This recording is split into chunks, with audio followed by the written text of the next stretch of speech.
The week before my wedding, I decided to clear out the attic of our new house.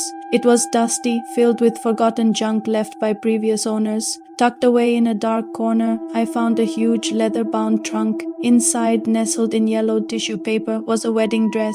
It was beautiful, vintage lace and silk, but it had an unsettling aura, like it was steeped in sadness.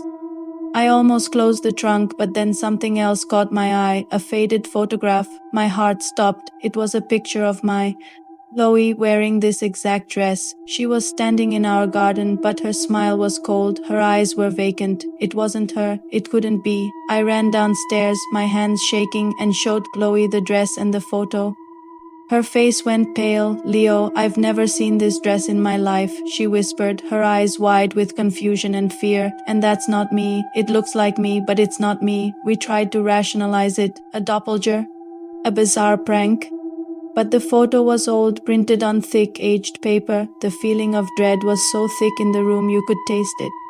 That night I couldn't sleep. The house grew cold, and I heard a faint, sorrowful whisper carried on the drafts. My groom, my wedding. The next few days were a living nightmare. I'd see a flicker of a white dress in the corner of my eye. The scent of old, decaying flowers would drift through the rooms.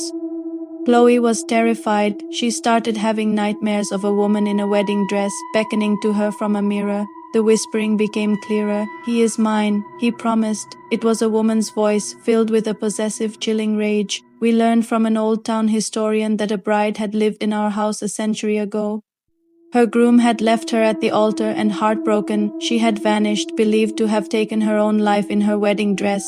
Her name was Elara, and the photo, it wasn't of Chloe, it was of her. The night before our wedding, the house went completely silent. No whispers, no cold spots. We thought foolishly that it was over.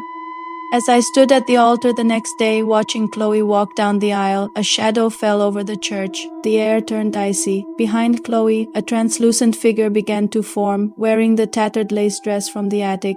It was Elara. Her face was a twisted mask of fury and sorrow. "You will finish what he started," she hissed, her voice echoing in everyone's mind. "You are my groom."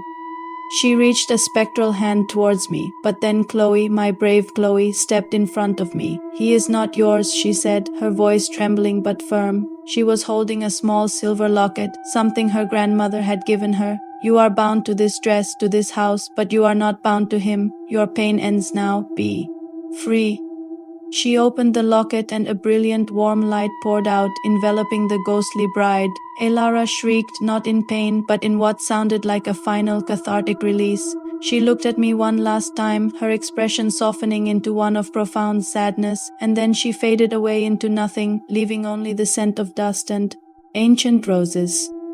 The cold lifted, the sun streamed back into the church. We finished our wedding, our vows now a promise not just of love but of protection. We burned the dress that evening, watching the last of the shadow bride turn to ash and float away into the night sky. Thanks for watching, and if you enjoy chilling tales like this, make sure to subscribe.